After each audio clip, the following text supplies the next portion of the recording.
สบายดีกับทักทายสบายดีสวัสดีพ่อแม่พี่น้อง FC สุขุทุกคนยินดีต้อนรับเข้าสู่ช่องบ่าวสุขคนยินดีเด้อพี่น้องสบายดียามแรงๆพี่น้อง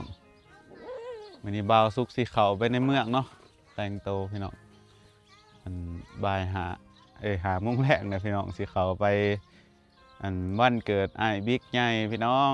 ผู้ใดจักแน่เนาะบิ๊กใหญ่4-5 ล้านพี่น้องเจ้าของเพลงดังหลายเพลงนี่เนาะอยากเป็นลูกเคย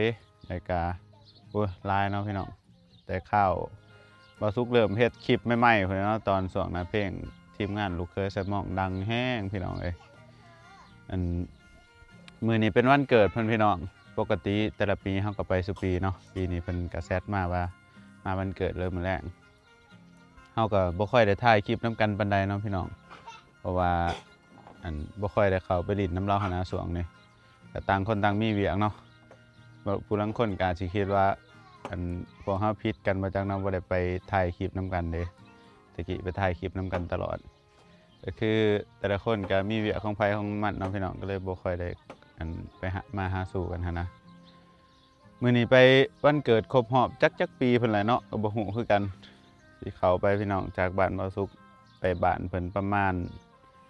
เกือบ35 กิโลพุ่นเลยพี่น้องประมาณนั้นเนาะ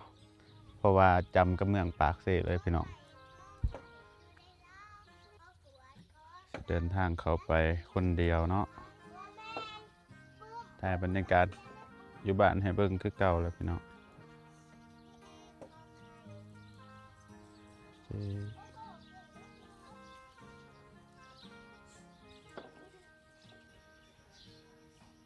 แม่กำลังเงียบไปนี่เนาะพี่น้องก็สิไปปากเซ่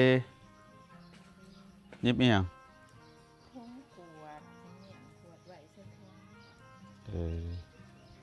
สิเขาไปวันเกิดในบิ๊กใหญ่4-5 ล้านวันเกิดเนาะแล้วส่วนไปนี่ข่อยมีแนวสิมาขอเจ้าข่อยมีแนวสิมาขอเจ้าคือมือเถอะพอเองข่อยสิอันนั้นข่อยสิซักลายเด้อบ่นี่บ่โอ้ยบ่อีหยังบ่สุกคิดว่าบ่สุกอยากซักลายหนึ่งเนาะพี่น้องคอมเมนต์มาบอกบ่สุกเนี่ยเนาะแต่ว่าบ่สุกหันอยากซักมาแต่โดนน่ะเนาะอยากเฮ็ดมาแต่โดนน่ะแต่บ่ทันได้เคยเฮ็ดของสิบ่เจ็บก็เจ็บก็ยามันได้เจ็บบ่สุกสิซักบ่นี่เนาะพี่น้องตรงกลางเลยซักซื่อๆโอ้ซักให้มันทับห้อยอันนี้พี่น้องบ่สุกมันมีห้อยอันนี้เนาะขี้รอยเห็นเด้แต่มันมีห้อยอีหยังยิกมันบ่มันเป็นซิวแล้วมันเป็นขี้รอยอยู่ในนี่ก็ได้ว่าอยากซักลายทับนี่พี่น้องอยาก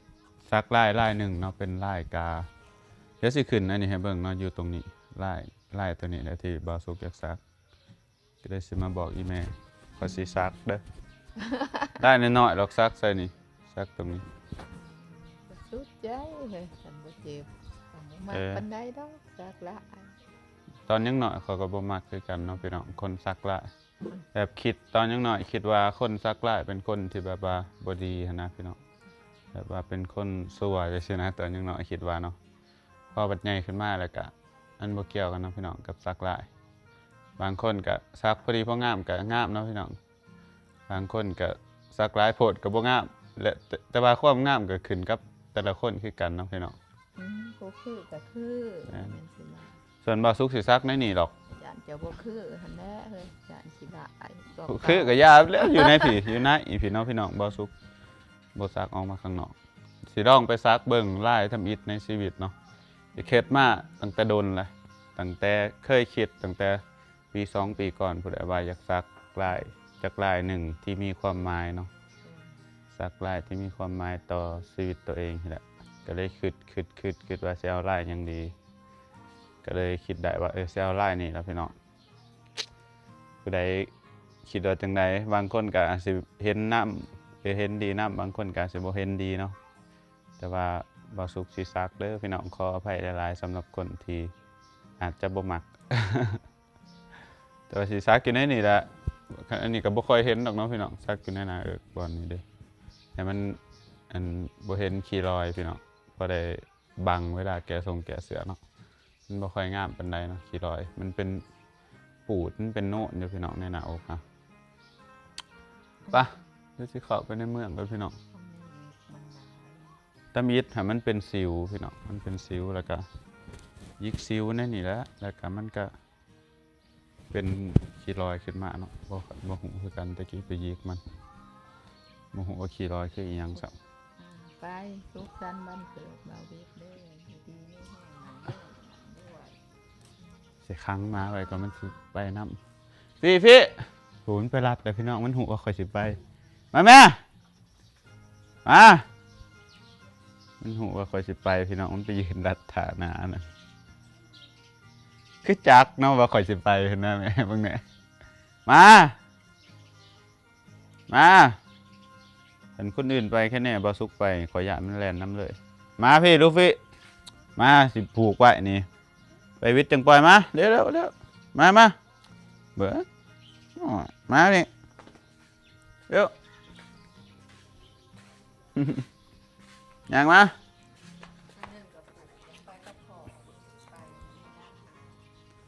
ผูกไว้ซ้ำนี้แหละไปวิทย์แต่ก็จังปล่อยมันพี่น้องบ่ได้ออกอะฮะซ้ำ จุ๊บ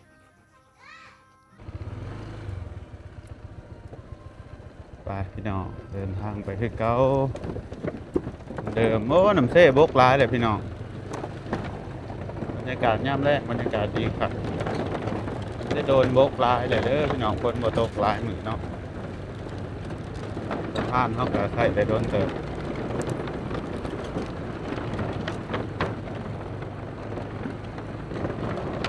บรรยากาศดีครับดูแน่พี่น้องเอ้ยไปเดี๋ยวไปสู่ไอ้เผิงนับเนาะพี่น้องไอ้เผิงเราก็น่าจะไปอยู่มั้งคิดว่าไอ้เผิงไปบ่สุกกะสิไปน้ำเล่าเลยเนาะสิเอามอเตอร์ไซค์ไปมาเติมน้ำมันเลยแมปอยู่ น้ำมันบ่ได้เติมตั้งแต่มาแต่สวรรค์เขตพุ่นพี่น้อง700 โลพุ่นเลยเกือบ700 โลเนาะไปสวยเพิ่งอยู่หน้าเดี๋ยวเราลงมาจอบเบิ่งพวกนี้ก็พี่น้องว่าเพิ่นเฮ็ดบ้านเฮ็ดเทือนหอใส่แหละเนาะเพราะท่านได้ออกมาจากเถื่ออันไหนเพิ่งไปบ่าวสุกสินั่งรถใหญ่ไปกับเพิ่นเนาะแต่ก็เอามอเตอร์ไซค์ไว้เพราะว่าคันไอ้เพิ่งเพิ่นสิกลับเข้ามานี่คืนหั่นนะไอ้เพิ่งเรามาซอยเวียกบ่าวน้อยเนาะ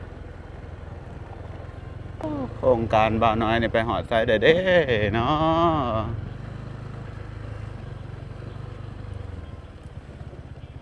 เพลงสนุกจังเลย เดี๋ยวเรามาแวะเพิ่นกันเนาะเบิ่งโครงการก็ว่าไปหอดไซแล้วพี่น้องสิมาส่วนเอาไอเพิ่งนำ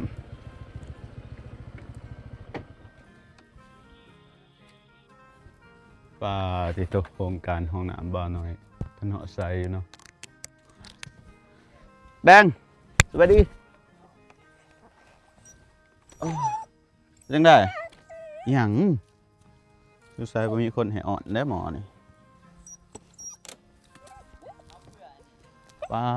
ทุกคนมาเบิ่งโครงการบ่าวน้อยบ่าวลาวเนาะเป็นปรับปรุงบ้านหลังใหม่ห้องน้ำก็อยู่ไหนเนาะห้องสิบ่ขับปะโถว่าได้เนาะห้องน้ำอยู่ไหน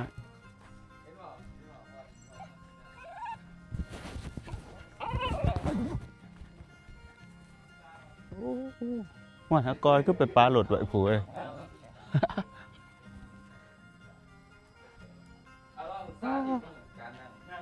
อ๋อสายแต่สูโอ้ยเอาสวมแนวนี่แต่ขี้ดิอัด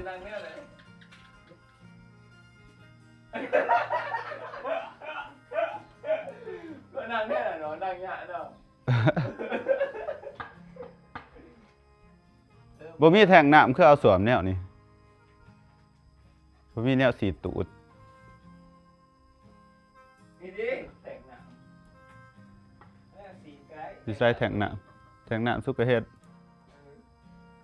ครับเป็นครับ จะเป็นวิศวกรรม ว่าที่เจ้าของน้ำแคบๆมันพี่น้องเอ้ยเพิ่นสิได้นอนอยู่บ่เด้ ห้องน้ำอยู่นี่ครัวมึงอยู่ไสบัดนี้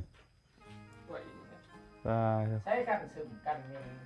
กันกินมันออก มันบ่มีขายเนี่ยคิดว่า ครับเป็นครับพี่น้องเอ้ย ลองไปถามมึงอยู่ซื้ออยู่ตรงนี้ บ่สุกบอกให้เฮ็ดอยู่เนาะก็บ่เฮ็ดเนาะเพิ่นเฮ็ดอยู่เนาะคันได้พื้นที่กว้างเป็นเท่าไหร่แต่บ่นอนเยอะแยะ เขายังสีพี่อะไรขึ้นมาออกรวมคอนี่ กระท่วง เดี๋ยวสิก่อห้องน้ำอีก พูดเขาก็พูด ไปอยู่แต่ว่าให้เพิ่งบ่เพิ่งอะก้อย ขึ้นได้ไม่ได้ใส่ฟู โอ้เพิ่นซื้อแทงน้ำเนาะเพิ่นมาเบิดเป็นเท่าไหร่เพิ่น กระปุกกระโหลก แทงนงแทงน้ำเพิ่นก็เฮ็ดพี่น้องโอ้เพิ่นเฮ็ดห้องน้ำอยู่เนาะตามบ่สุกบอกนี่ก็เหลือเฟือห้องตัวนั้นซ้ำสินอนเฮ็ดเอาห้องเอาเตียงมาใส่นะพี่น้องในความคิดบ่สุกเนาะเอาเตียงไปใส่อยู่ข้างในก็ซ้ำสินอนแล้วก็มีมันสิอยู่โดนกระตุเสื้อผ้านะแล้วก็บอนโซฟาเพราะอยู่นี่มันน้ำบ่ท่วมอยู่แล้วเลยซื้อหยังมาใส่มันก็บ่เสียดายเป็นห้องน้ำอยู่นอกก็ห้องน้ำกับครัวอยู่นอกนี่พอดีนี่ต่อมันเฮ็ดประตูอยู่นี่เนาะทุกคนเฮ็ดประตูแล้วก็กรอกมาห้องน้ำนะมันสะดวกสบายกว่าเนาะเวลาเฮาอยากอันนี้ตามความคิดบ่สุขซื่อๆดอกเวลาเฮาอยากต่อเติมอิหยังมันก็ง่ายอันนี้ห้องน้ำอยู่ในแม่นอยู่มันเป็นส่วน กู ตั จะ ว วันก่อน3-4แผ่นอยู่พ่อ สบายดี เฮ็ดเพื่อลูกๆเนาะ นี่แหละมันจังแสบคือแบบอันนั้นกุ้งชดดิ พูดเมื่อยกูเบิ่งเพื่อจะไปเอาเพื่อจะโขกกระชิม สบายดีเด้อพี่น้องเอ้ย อืม สร้างไว้บ่งประตู แวะเติมน้ำมันเด้อจะไปอยู่แต่ว่า ใช่ อันน่ะฮะ ไป มื้อใดจะสิมาข่อยสิขี่ไปนำเจ้า มือ อื่นตอนแรกๆเนาะอย่าฮอดมื้อฮื้อได้ข่อยบ่ได้เอาสุดไปเลยนี่ ให้แหวนเติมน้ำมัน สุดอยูหอมไปเลย เป็นบ้าบ่ บอกให้แหวนเติมน้ำมัน กูเห็นแล้วน้องปอนถามว่าอันนี้สภาพแต่ละคนพี่น้องเบิดอาบน้ำอยู่ไสสมัยมีแต่ขี่อย่างเดียวบ่ น้ำน้ำดีๆน้ำน้ ว้าติดเอาขับเป็นขับเอ้ยซ้ำอันน่ะคอนโดยังบ่ซ้ำพื้นที่มีบ่กว้างๆเนาะยังสิเฮ็ดแบบคอนโดกูยังบ่เข้าใจ เอาป้าไปเอ็ดยังวะ จะเฮ็ดเพื่อหยัง เจ้าว่าชิใช้เตาหนัก ก็คิดว่ามันจะมีเต่าหนักก็คือยังไง ต่อน้ำอีหยังต่อน้ำอาบฮะ คือมันมีแนวโกดเด้มันก็ต้องมีเต่าทางหลังแต่ว่า เอา ตอนให้หน่อยเอา กระละละแล้วก็ตักน้ำ ก็เฮ็ดจะได้พี่น้องมีแต่พวกบ่เป็นตายัดซาตอนเนาะ บอกกระตัดทอไปได้ไกล ตัดทีละทีเลย ๆได้ไปจอดอดิ ได้ เอาบัตรกล้าได้เรามีหัวนะเนาะ ดี บอก เลย ว่าจะเม็ดอาจจะกล้าก็ได้จอเราเข้าไปเลยกล้าเอาบริแพงนะใช้ต่อ สะอาดก็เยอะขี่อยู่นอกเลยก็อันนี้อีกบ่กินติดห้องอีกอันนี้ผู้ใดขี่เหม็นนี่กินติดห้องเฮ็ดซ้ำคอนโด โอ้ของกัดเลย นี่กันจะได้กันห้องเดียวฮะไปเก็บ จ ไปแคบๆฮะ ำใช่อันนั้นดูดอากาศเข้าไปทางนี้ มิดแต่เตียงห้องกันก็ก่อนะก่อกัน โอ้ครับไอเดียที่บังอยู่ ทีนี้มันจะเป็นหอม บอกคันสู้ว่า ปีมันจะเป็นหอม ตามไอเดียที่เบาซุกบอกให้คันห้องน้ำอยู่นอกนะสู้เอาเตียงมาไว้นี่ติดแอร์อยู่นี่อันเดียวทั่วเบิดห้องแล้วก็เอาตู้เสื้อผ้ามาไว้แถวนี้ก็ได้ แทงน้ จะเป็นห้องน้ำอยู่พุ่นโอ้ยตั้งแต่ มันก็นอนสบายเลยเตียงอยู่นี่อันหนึ่งหมู่มากกับพุ่นแล้ว อันนั้นเพิ่นเพื่อนไพ่อีกได้อยู่ โอ้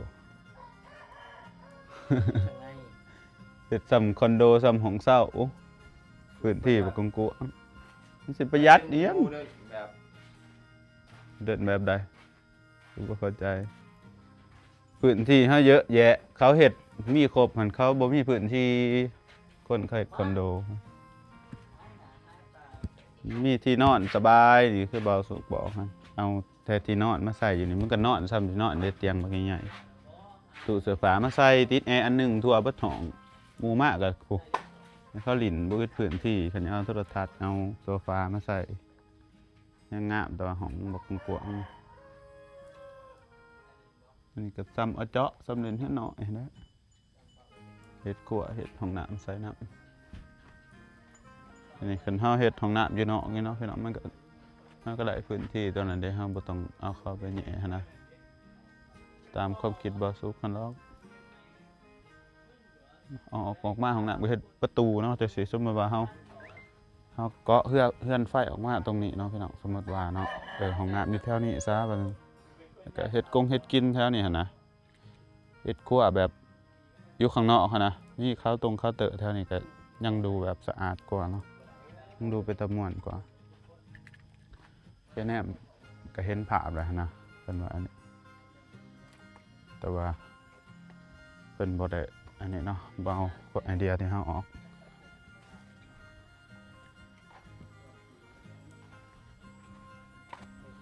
สวมขี้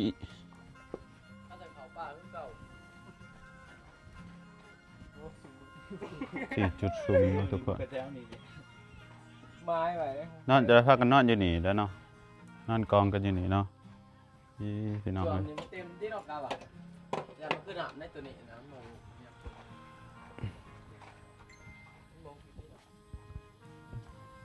บ่ดอนเป็นเฮ็ดอันนั้นเนาะเป็นเฮ็ดขอกแบะเพิ่นประมาณนี้เนาะทุกคนเพิ่นโดนออกมาจอบพวกเพิ่นจอบบ่หน่อยเป็นเฮ็ดบ่สุกบ่ค่อยอยากออกมาเป็นไรมันคนหลายเนาะจะสินอนใส่ไอ้เพิ่งสิเข้าไปจักโมงจ้าตอนแรกบ่ตอนค่ำเนาะ พอดีงามนี่แหละ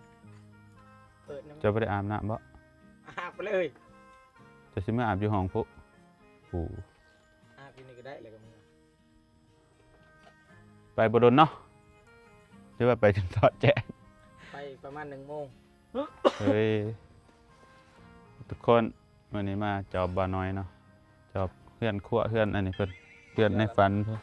เดือน1,000 เพื่อนโอ้ที่โตล้านหลังรถมันเนาะพี่น้องเอ้ยเด็กน้อยเฮ็ดเนาะแต่มันสิเฮ็ด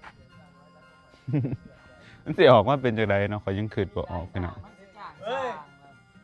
สร้างได้มึงเดือเอานี่ บ่เรื่องอันนี้มันก็ได้อยู่แต่ว่า เรื่องมันออกแบบนี่นะตกแต่งภายในเอาห้องน้ำมาอยู่ในนี่นะแบบแคบแห้งซ้ำห้องเศร้าห้องน้ำอยู่นอกโอ้ยเปิดออกมาก็บ่มีขี่เปิดประตูออกมาโอ้สะดวกสบายซ้ำห้องเศร้าซ้ำห้องเศร้าไอ้คำสีกับไอ้เผิงหั้นแหละแนวนี้ เอามาเป็นมาดิโอ้ ไปใส่ประตูมันมีกลิ่นออกมาเนาะ บ่ได้ใส่ประตูอีหยัง ใครประตูอยู่ประตูไปทาง ประตูทางนอกกูมึงเอาประตูไปทางนอก บอประตูอยู่นอกนี่แหละแต่ว่าตัวนี้เขาตัน มันสิตันห้องแบบใดตันห้องเบิดหันฮะ ประตูขั้วเขาเข้า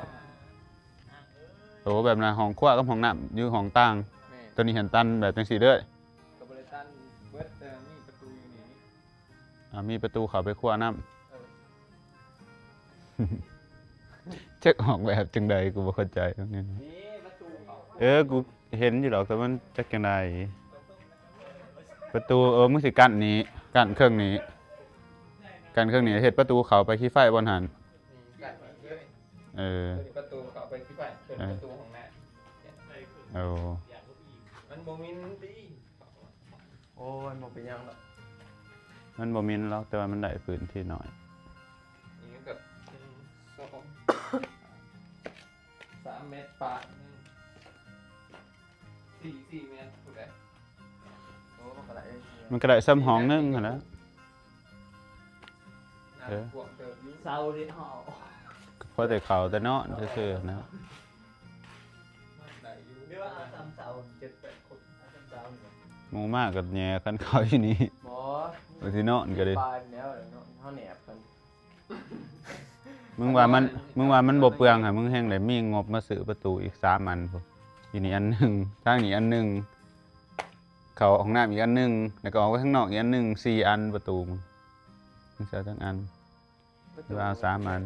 อันหนึ่ง 4อันพุ่น ตั้งมาเลยดิ 4แล้ววะ 4อัน ก็คือว่ามึงเฮ็ดห้องน้ำอยู่ข้างนอก ประตู มึงเฮ็ดโล่งใครใส่แค่ปงเอี่ยมปงเอี่ยมก็เอาปงเอี่ยมมานั่นกูว่ามึงสิเอาปงเอี่ยมแก้วแม่นบ่เอาปงเอี่ยมไม้เป็นหยังปงเอี่ยมแก้วโจรมันทับปาดเดียวก็แตกแล้วมึงอยู่ป่า เอาใหม่ก็ได้พอดีเนี่ยเอาบุงกบเพื่อน แล้วก็เอาประตูเล็กก่อนใส่แกงเล็กก่อนแบบคือเขาเฮ็ดฮะกันขโมยนะใส่แกงเล็กทั้งในเห็นเด้มันมีแกงเล็กมันมีระบบอันนั้นอยู่แบบล็อก2 สันใส่เล็กข้างในกันขโมยมันจะมีคนอยู่ ใส่ประตูใหม่ ประตูใหม่ประตูอันนะประตูแนวล็อกดีๆนะมันอยู่กลางดงเนาะพี่น้องเวลาบ่อยู่ก็บ่มีคนเบิ่งให้บ่คืออยู่บ้านเฮาแล้วเนาะจะไปใส่กระจกแตกบัดเดียวบ่เหลือถ้ามันใส่กระจกแบบอันนั้นคือสิว่าเฮาเห็นแม่นอยู่ว่ามันงามเนาะพี่น้องแต่ว่ามันก็กระจกเนาะทุกยามใดก็ได้ ว่าได้ลองใส่ใหม่ อันบ่คืออยู่บ้านอยู่เฮือนเฮาเด้อยู่กลางบ้านยังว่ามีคนเบิ่งให้หลายคนเนาะเฮาบ่อยู่ก็ดิคนในบ้านเบิ่งให้อันนี้อยู่กลางนะเขาจอบเบิ่งเขาก็พัดหลอกพัดลมมันก็เอาไปเลยเนาะสิหยังยังเอาไปขายพวกขี้หมาขี้ยาพี่น้องมืดบ่อยากก็ทุกคนเจอกันใหม่คลิปหน้าเนาะก็ถาเบิ่งโปรเจกต์บ่าวน้อยเพิ่นสิเฮ็ดจังไดเนาะบ่สุกก็แนะนำเพิ่นอยู่แนะนำว่าให้เฮ็ดห้องน้ำอยู่นอกขี้ไฟอยู่นอกคั่นแหละเนาะแต่ว่าเพิ่นก็บ่ฟังเนาะเพิ่นอยากเฮ็ดจังซี่ตามก็เลยผู้เคลื่อนตามใจผู้อยู่เนาะพี่น้อง ทุกคนเจอกันใหม่คลิปหน้าเนาะบ๊ายบาย